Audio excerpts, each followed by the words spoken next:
Welcome to New Thinking for a New World, a Tallberg Foundation podcast. I am Alan Stoga, your host. Each week, I bring you conversations with people who think differently about the great issues that are shaping our world. Geopolitics, disruptive tech, mass migration, the changing climate, culture wars, all of it is grist for our mill.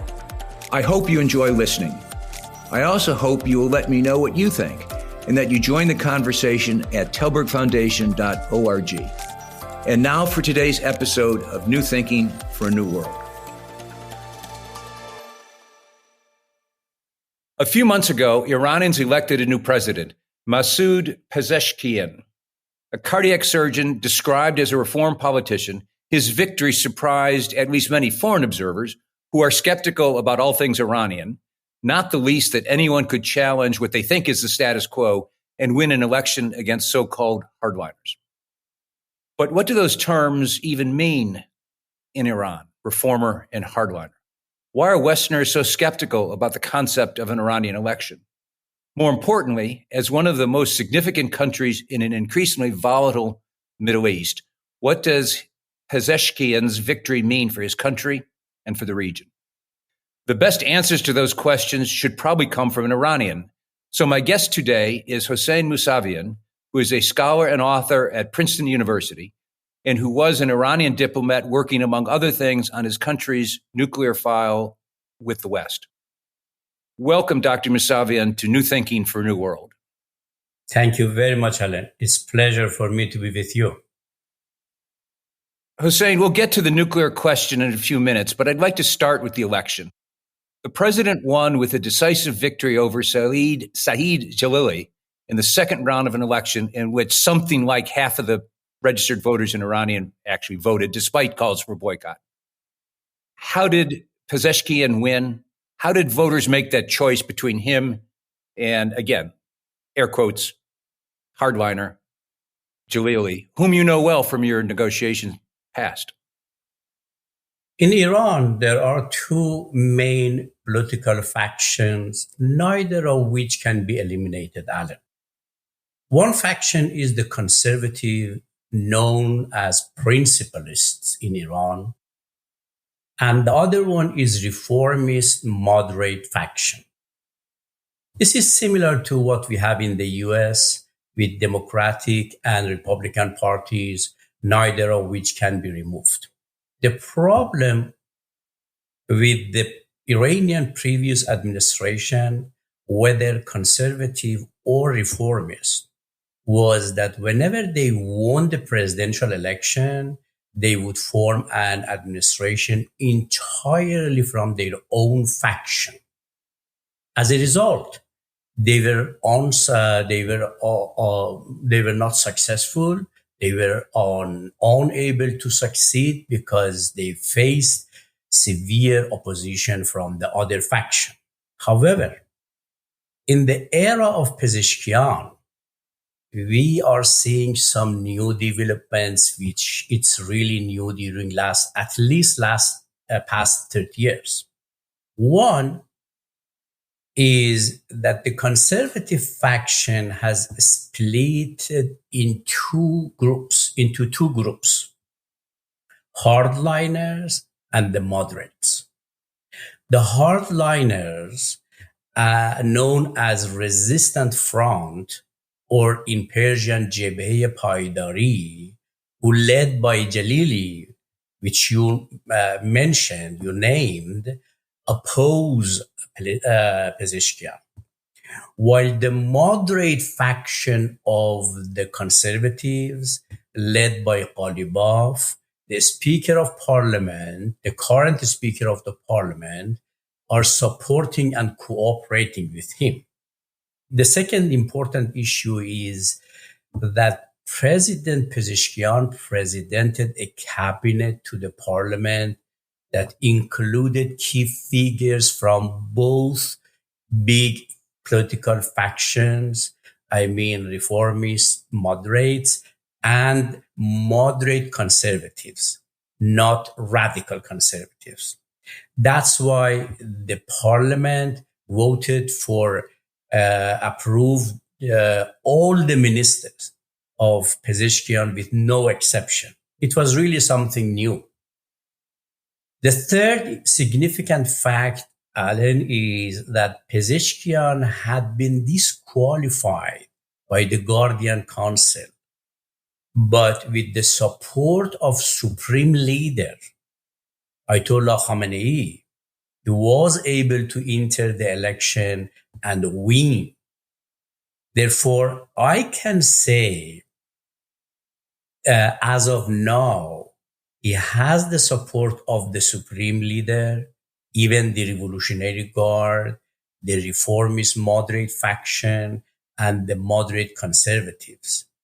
That's why he practically, as of now, he has isolated the radical conservatives called Resistant Front, led by Jalili.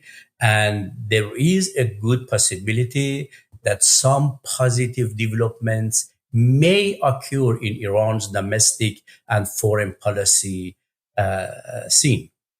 We'll go there in a second, but let's go back for one more moment to the election itself. Voters, pretty substantial majority in the second round, voted for the president, voted for Pezeshkian. What's the dynamic of that election? See, the reality was that during the previous presidential election, for the first time, the rate of participants went a little bit below 50%. Every election after Iranian Revolution 1979 was above, the participation was above 50%, even up to 80%. And the beginning of revolution, it was more than 90%. When the conservatives, they joined together, I mean, the moderate and the radical faction of conservatives, they joined together and they established a new administration. After 3 years, after 2 years, then we had parliamentary election. And the rate of participant even decreased to something like 40%, 43, 44%. Then we had another election, the municipality election, or the second round of the parliament. It went even down to 40%. When we had the first round of presidential election, I mean, mainly between Pezeshkian and Jalili, it came up a little bit to 45%, but still it was below 50%. I believe this was a big warning to the whole system, to the establishment, that the reason people are not participating or we have low participation is because they are not satisfied with the efficiency of the system led by the conservatives. I think, to my personal understanding, is that the reason Supreme Leader intervened to support Pezeshkian, despite the disqualification of the Guardian Council to attend the presidential election, was that the leader wanted this time to have a higher rate of participation, and this could not happen without the participation of the reformists and the moderates, reformists led by President Khatami and moderates led by President Rouhani. When Pezeshkian was approved, qualified, then Khatami and all reformists, they announced they will vote and they will participate. Rouhani announced. Then we had 50%, almost 50% participation. And the history of election of Iran shows, Alan, whenever we have had participation above 60%, the reformists, they won. Whenever we have participation below 55% or close to 50%, principles they won.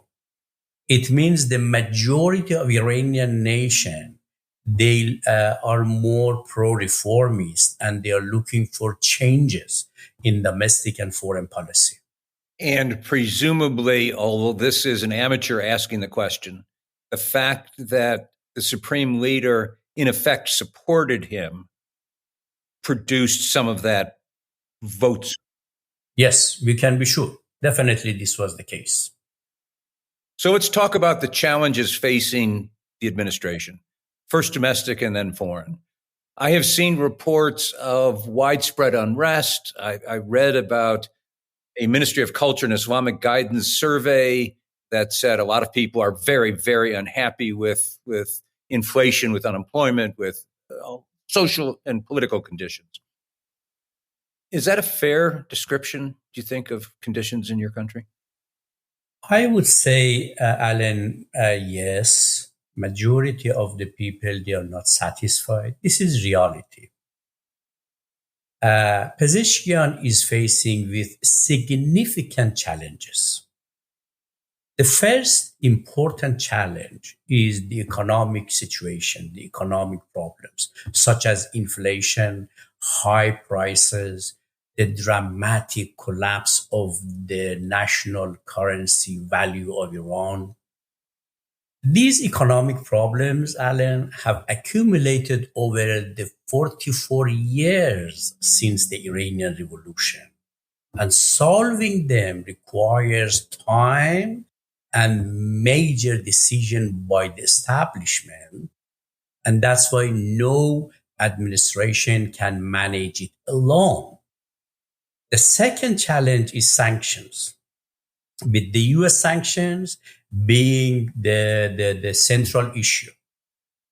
These sanctions cannot be resolved unless there is a major shift in the US-Iran hostile relations that has persisted for the past 4 decades, unfortunately. The third major challenge for Pezeshkian is the reality of corruption within the governmental system, which has continuously grown since the revolution, and no administration has been able to address this problem. And I would say, last but not least, the fourth challenge is the state-controlled economy, which is the primary factor behind Iran's economy problem and complication and failures. According to Iranian law and regulations, even constitution, 80% of the state-owned enterprises were supposed to be transferred to the private or public sectors. However, no government after revolution has succeeded in privatization, and the state-controlled economy in Iran has continued to expand, leading to an increase in corruption as well. These are major domestic and perhaps foreign challenges Pezeshkian is faced with.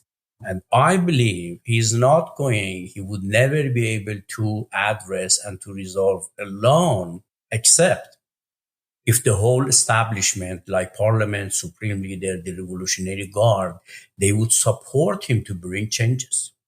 And what is your assessment? Clearly, the Supreme Leader supports him. What about the rest of the establishment? There are some very, very important issues about the personality of Pezeshkian, Alan. First of all, he is not really factional. He is reformist, but practically his history shows that he is really beyond political factions.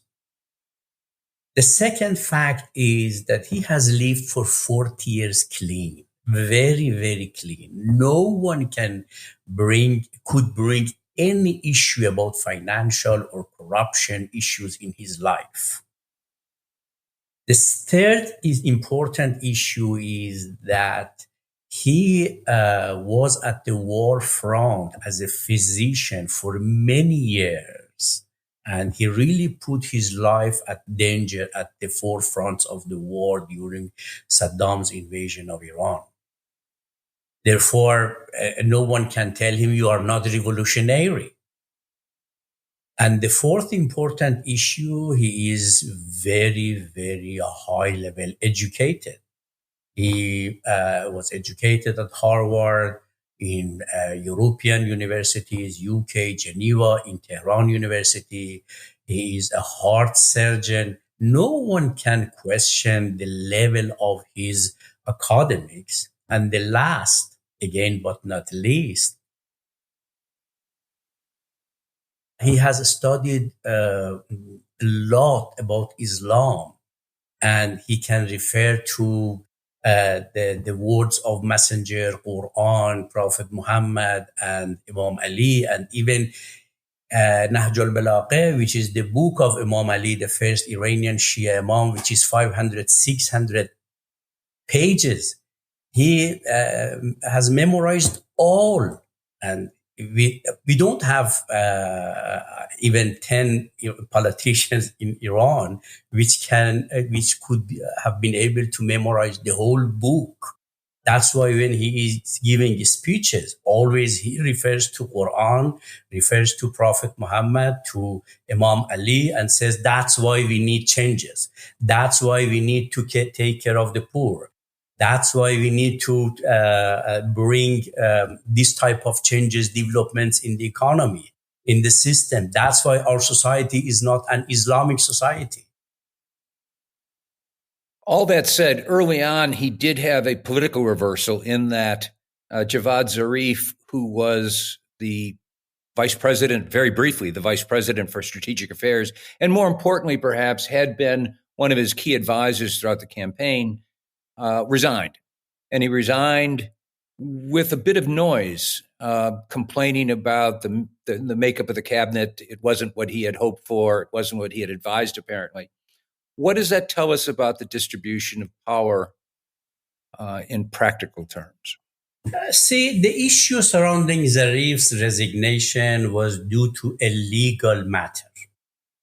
According to Iran's regulation, domestic internal regulations, individuals whose children or wife hold dual citizenship they are not permitted to hold high-ranking positions in the government. This is a law. Zarif's children were born in the US while he was a student in the US, and therefore they held American passports as well. After Zarif's resignation, there was a discussion within Iran about the interpretation of this regulation. And Zarif was reinstated to his post as vice president. Now he is vice president again. My understanding is that they interpreted the law to mean that it applies to individuals whose children were born in Iran, then migrated and acquired citizenship in another country. Zarif's children were born in the US while he was a student at an American university, not even during his official mission at the United Nations Embassy in New York. They automatically acquired US citizenship by birth. It was not something that they were after. Based on this interpretation, disqualifying their father, whose hold exclusive Iranian citizenship, would not align with the spirit of this regulation. I think this was the interpretation, and that's why Zarif could come back and again be deputy president. What do War Lessons from Gaza, Rethinking Education, Peace in Ukraine, and Visionary Leadership have in common? They are all themes from recent episodes of this podcast. Check out more episodes on tallbergfoundation.org or on a platform of your choice. So Pezeshkian has a bit of wind in his sails. He's got the support, important support, as you've described, of the elite, of the supreme leader, and of the Revolutionary Guard. On the other hand, he's got a pile of problems that are, to put it mildly, significant. What do you expect? What do you think he can actually get done? As I mentioned earlier, Pezeshkian's cabinet includes moderate individuals from both main Iranian political factions, while hardliners from both sides are not part of his cabinet. His government is almost a national unity cabinet, which increases the likelihood of positive changes during his term compared to previous administrations. Some of these challenges are domestic, his challenges, and over the past few months, we have been witnessing a reasonable progress in internal affairs. But I think the other part of his challenges are about foreign relations. One foreign relation issue is Iran's membership in FATF, the Financial Action Task Force, which Iran now is in blacklist. We have only two countries in blacklist, which is Iran and North Korea. During last decade, the hardline conservatives, they opposed Iranian membership to FATF. However, the chance of Iran joining the FATF under Pezeshkian's government is higher than ever. And I think he will be able to manage it. Another issue is the nuclear deal and mutual hostility between Iran and the US, which has practically and realistically affected all of Iran's relation with the Western world. Abbas Araghchi, Pezeshkian's foreign minister, and the deputy of Abbas Araghchi, which most probably would lead the nuclear talks, Majid Ravanchi, they were both previously negotiated and agreed on the JCPOA with the global powers. They were the real nuclear negotiators during President Rouhani, headed by Jawad Zarif, which they could agree on the historical deal of JCPOA. So it appears to me that Pezeshkian's government is prepared to negotiate a new nuclear agreement and lifting sanctions. However, whether we like it or not, three external factors are at play, Alan. We cannot forget the realities. First, there is a need to wait for the US presidential election to see whether the next US president will also be willing to negotiate a new fair and balanced deal with Iran, whether this is nuclear or beyond nuclear. Second is about the role of Europe. Will the Europeans be willing to play a constructive, active, and positive role, or will they, as they have in the past 3 years, be more Catholic than Pope? I mean, during last 3 years, I would say Europeans, they were more Catholic than Pope. They had a more negative position against Iran compared to the Biden administration. And the third issue is whether the White House will shape its Iran policy based on Netanyahu's wishes or act independently. President Obama negotiated the nuclear deal independently of Netanyahu's policies, while President Trump withdrew from JCPOA and designated the Iranian Revolutionary Guard as a terrorist organization, aligning with Netanyahu's demands and wishes and policies. Either we have President Harris, Vice President Harris, or former President Trump. Even if we have former President Trump, whether Trump would be ready for a new policy or he would follow exactly the same policy he had in his first term, it is not clear. No one knows. Therefore, we don't know what kind of White House we will have in January 2025. As long as these ambiguities are on the table, I really don't know whether Pezeshkian would be able to make a major shift on Iranian foreign relations or not. But certainly context matters. And over the last 18 months, there have been two important, one perhaps more important than the other by orders of magnitude, developments. One is, of course, the Saudi-Iranian rapprochement, exchange of diplomatic relations across the Gulf. You've had relations with the Emirates. Now you have them with Saudi. And then secondly, the Gaza war and all of the events around the Gaza war, including the Israeli and Iranian exchange of direct attacks on each other's territory. So as for certain you are right that the outcome of the American election will define who your potential negotiating partner is, nonetheless, that context matters. And I would imagine that the way this war has unfolded, there is less room to maneuver on the American side, precisely because of the hostility between Israel and Iran, the actual fighting between Israel and Iran, that everyone is worried about manifesting itself larger, and indeed that the Americans have supported Israel in actual combat.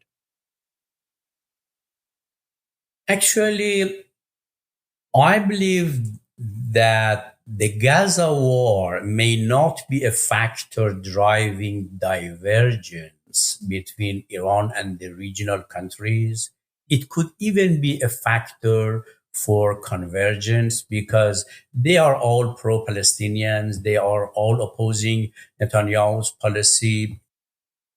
Whether we like it or not, unfortunately, Alan, 40,000 people, they have been killed in last 10, 11 months. 2 million people, they have been displaced. That's why Muslim countries, the regional countries, they are really angry and upset. Of course, they have different approaches. I mean, the approaches of Saudi toward the Gaza war is different with Iran, but in principle, they are all opposing Netanyahu's policy against Palestinians. However, the issue of Iran-US relation is crucial. If the US continues its policy of hostility and increasing pressure, sanctions on Iran, I think no major positive developments will occur in Iran's relation with the regional countries, especially with the neighboring Arab countries in the Persian Gulf. But if Washington and Tehran adopt a policy of engagement, manage to reduce hostilities, de-escalate regional tensions, and improve relations, which I have been insisting, talking, writing for 15 years, trying to encourage Tehran and Washington to go toward engagement, a broad negotiations, reduce the hostilities, stop regional tensions, and try to improve relations. If it happens, Alan, I think we will have 3 significant positive developments. One, there could be a greater cooperation and convergence between Iran and its neighbors, with even the possibility of establishing a collective cooperation system in the Persian Gulf. Look, Alam, it is more than a decade that the US is trying to decrease the level of its investment presence in the Middle East, in the Persian Gulf, and pivot to China, the Eastern Bloc powers, Russia, and so. But they have failed. In the region, we have too many problems, but I would say the most important two is number one, Palestinian-Israeli conflict, and number two is the difference and tensions between Iran and the Arabs, Persian Arabs.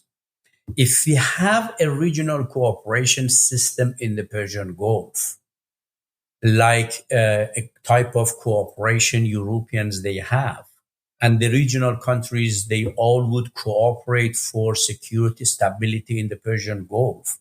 And then this would really help the US to minimize or to decrease its presence in the region. The second major development would be that Iran could maintain a balanced relationship with the Eastern and Western powers.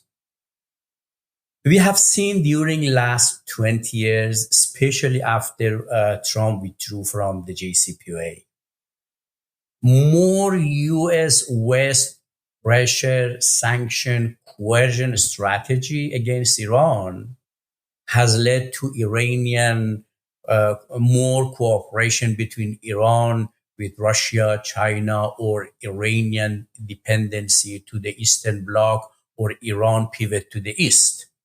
You remember when we had JCPOA agreed in 2015, tens of billions of dollars of economic agreement was signed between Iran and Europeans, Iran and Western countries, even Iran and the US. But when Trump withdrew from the JCPOA, imposed the sanction, the supreme leader, Ayatollah Khamenei, said enough is enough. And we cannot trust the US. They are not going to keep their promise. Now we are disappointed even from Europeans. Now we go to the East. He publicly said. But if we have rapprochement, if we have a new nuclear deal and even beyond nuclear, then Iran would be able to keep its position, a balanced relation with the West and with the East, which is extremely important and which is a part of Iranian constitution. And the third, as you mentioned, about Israel-Iran conflict, Alan, you have seen my op-eds, my articles, my speeches, always during last 2-3 years, even before war on Gaza or Israeli-Hamas war, October 7, 2023, I have been insisting on the necessity of a type of ceasefire between Iran and Israel. If there is a US-Iran rapprochement, the chance of a type of ceasefire between Iran and Israel, as well as Iran's regional allies, I think would increase. That may well be, but we are where we are, and there's a lot of evidence that Iran and Russia, as you said, have become closer, even during the Ukraine war. Lots of reports of Iranian weapons showing up on that front. We know that the Houthis, in fact, are using Iranian drones and other equipment. Is it too late to go back? That is to say, the Iranian-Russian relationship has been transformed by events. And again, we are where we are. How do you undo that? I don't believe, Alan, this is too late, because Iranian constitution insists in the first chapters that Iran should and would and must have a balanced relation with the East and the West. Iran should not be dependent either to East or to the West. Therefore, any establishment, any administration, parliament in Iran is mandated to follow the constitution. And you have seen during last 2 years, Alan, in Iranian media, social media, there is big debate why we should not improve the relation with the West, why Iran should be dependent to Russia.